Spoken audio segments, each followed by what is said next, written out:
Jadi di antara yang kita diskusikan adalah wadifah. Kenapa? Ini banyak dialami oleh ikhwan yang sendirian.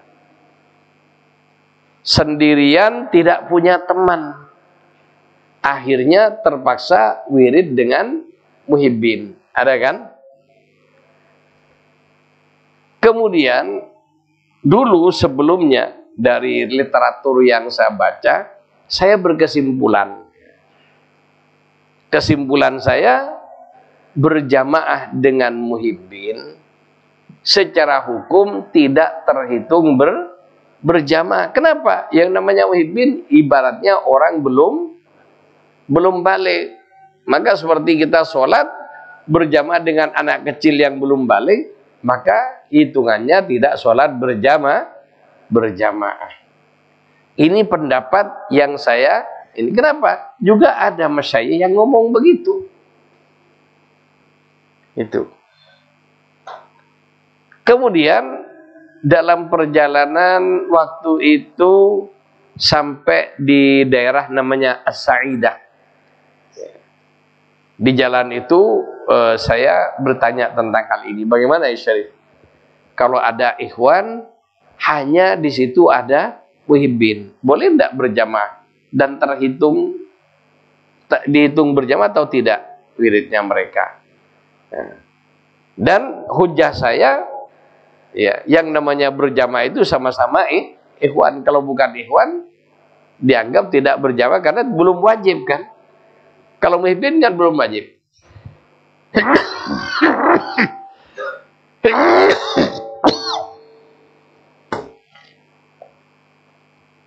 Maka alhamdulillah jawaban beliau, jangan persempit rahmat Allah. Ya kalau memang adanya muhibbin, silakan berjamaah dengan muhibbin, dan sekalian biar ngelatih muhibbin itu. Jangan lama-lama jadi muhibbinnya. Begitu sudah lancar wiridnya langsung baiat seperti itu. Kalau muhibbin tidak boleh ikut latihan, kasihan kan?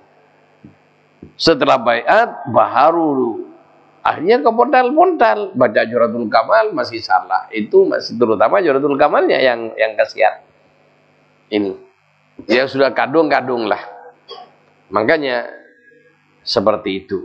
Jadi kata beliau, kalau memang adanya kayak gitu, ya sudah. Allah. Mending berjamaah dengan muhibbin daripada baca sendirian. Itu ralat yang diberikan oleh beliau kepada saya. Dan saya sampaikan. Ya. Kenapa? Ya saya tidak malu. Walaupun misalnya hal ini saya dianggap salah. Manusia itu punya kesalahan. Manusia punya kekurangan. Kalau kita ingin baik, begitu ada orang memperbaiki kesalahan kita, kemudian dengan hujah yang benar, hujah yang kuat, ya sami'na wa ta'na. Untuk apa kita bertahan dengan pendapat kita yang kurang tepat? Karena kita ini ibadah juga ingin mencari kebenaran.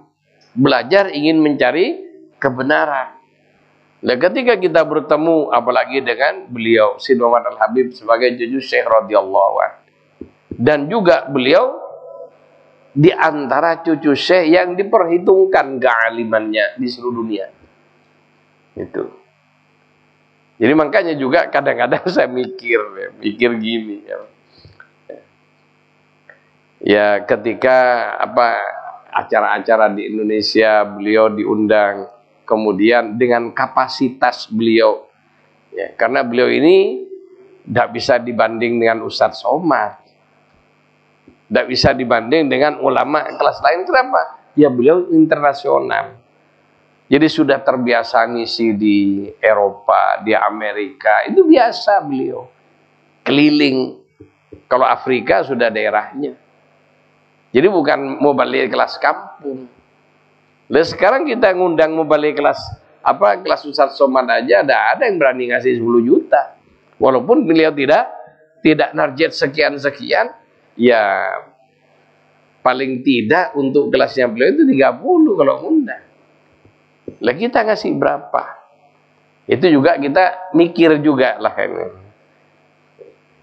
Jadi untuk kelasnya beliau dan kapasitasnya, bukan hanya kapasitas keilmuannya, tapi juga kapasitas kewaliannya. Dia diakui oleh para syurafa. Ketika saya diundang ke rumah syarif yang lain, datang, diundang makan siang di rumahnya, abahnya Syed Salahuddin At-Tijani.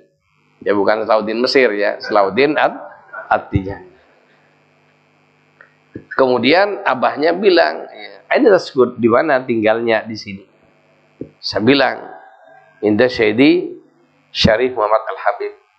Alhamdulillah, ya, alhamdulillah ini tempat yang cocok untuk belajar. Ya, kamu tiap hari bertemu dengan beliau, iya. Ngomong-ngomong dengan beliau, iya. Belajar dengan beliau, bagus. Gunakan kesempatan sebaik-baiknya. Beliau gudang ilmu dari para syurafa. Nah itu, ini pengakuan syurafa sesama cucu Syekh radhiyallahu an, beliau diakui keilmuannya. Jadi para ikhwan rahimakumullah, hasil diskusi saya dengan beliau diantaranya adalah boleh berjamaah dengan muhibbin kalau memang tidak ada ikhwan. Jadi daripada tidak sama sekali. Tapi muhibbinnya kalau sudah pintar bacanya, jangan muhibbin terus. Ya, diajak baiat. Makanya karena Tijani ini thariqah dakwah. Lah kalau ada muhibbin mau ikut wiritan kita usir, lah kapan kita punya teman? Itu.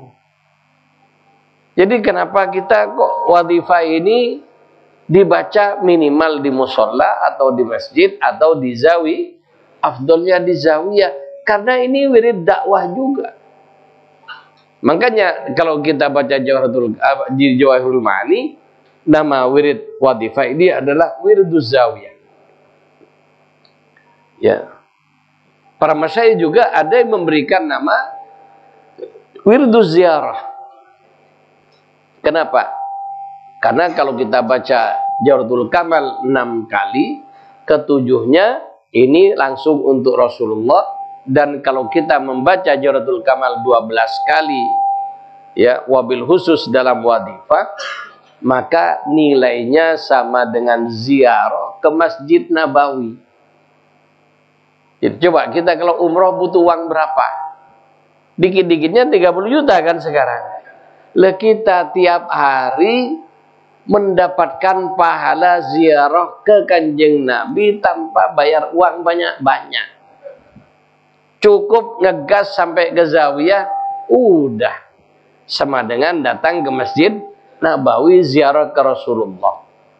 Bukan hanya itu, ziarah ke para sahabat, ziarah ke syekh-syekh dan para pembesar-pembesar Tijani dan para aulia Tijani dan seluruh nabi dan wali sejak zaman Nabi Adam sampai dibacanya wadifah. Itu keutamaannya kalau kita membaca wadifah.